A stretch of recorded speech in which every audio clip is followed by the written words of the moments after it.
స్వామి గౌడన్న, శ్రీనివాస్ గౌడన్న, దేవిప్రసాద్ అన్న నాయకత్వంలో ఆ రోజు ఎంప్లాయీస్ చేసి ఎట్లాంటి గొప్ప పోరాటాల చరిత్ర కలిగినటువంటి ఈ సైన్యం, డిసిప్లిన్ సైన్యం, ఆ రోజు పోరాటంలో డిఏల కోసము పిఆర్సీల కోసం కొట్లాడలేదు.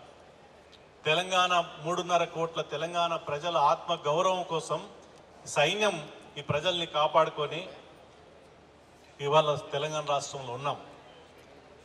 ఇప్పుడు సీనన్న వేదిక, ఈ ఉద్యమం రాజేంద్ర అన్న చెప్పినట్లు ఇదొక కుటుంబం.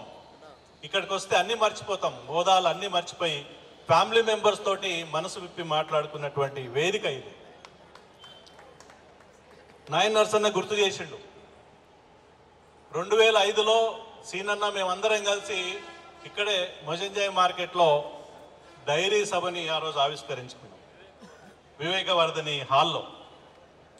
ఆనాడు ఆ డైరీలు ఉన్నటువంటి వివరాలు చూసి ఆ రోజు 6 మంత్రులు, హరీష్ అన్న, రాజేంద్ర అన్న, నాయన్ నరసింహారెడ్డి అందరూ ఆ రోజు ప్రభుత్వం ఉన్నటువంటి మంత్రులు అందరూ ఆ వేదిక పైన ఉన్నారు. ఆ డైరీ చూసి నాయన్ నరసన్న అన్నాడు,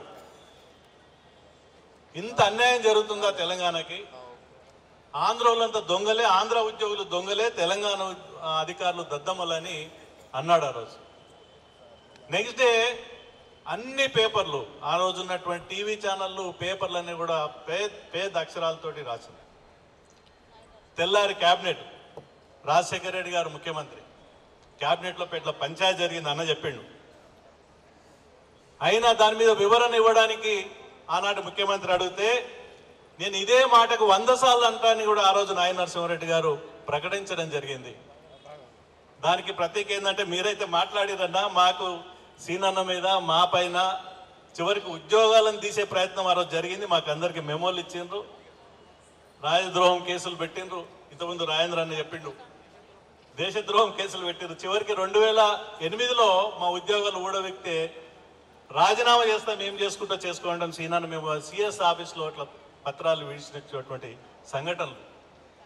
42 రోజుల సకల జనుల సమ్మెలో కేసీఆర్ గారి నాయకత్వంలో అద్భుతమైనటువంటి యుగాలతో రచించిన కేసీఆర్ గారి నాయకత్వంలో అనేక సంఘటనలు జరిగినాయి. ఇవాళ డైరీ సభ కాబట్టి మనం గుర్తుకొస్తున్నాయి అవన్నీ. ఎన్నో సంఘటనలు.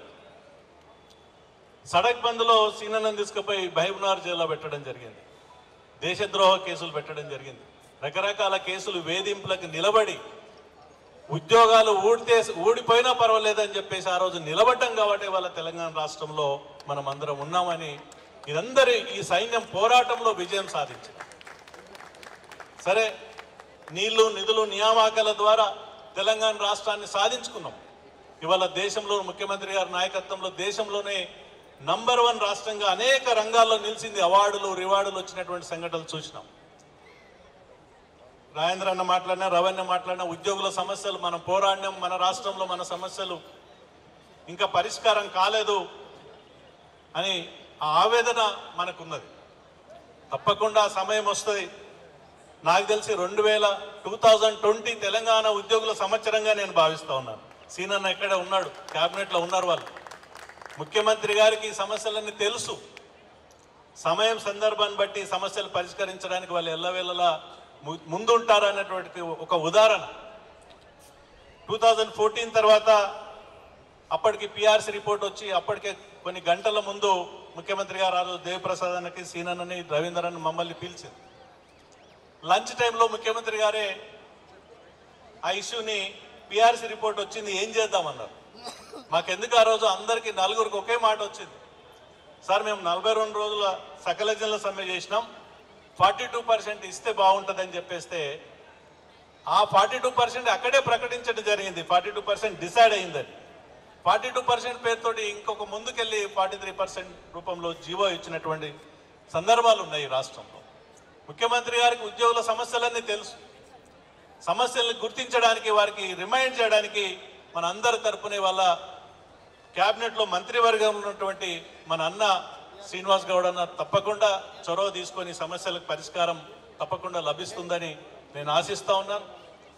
ఇవాళ ఐఆర్ పీరియడ్ అయితే అయిపోయింది కాబట్టి పిఆర్సీని త్వరలోనే, మేబీ జనవరి తర్వాత ముఖ్యమంత్రి గారు నిర్ణయం తీసుకొని త్వరలోనే ఇంప్లిమెంట్ చేయడానికి నిర్ణయాలు ఉంటాయని, దానికి మనందరి తరపున అన్న సీనన్న మరి ముఖ్యమంత్రి గారు కన్విన్స్ చేయాల్సిన అవసరం గుర్తు చేస్తే చాలు జీవోలు వస్తాయని నేను ఆశిస్తా ఉన్నాను. తప్పకుండా ఇప్పుడు మున్సిపల్ ఎలక్షన్స్ ఉన్నాయి.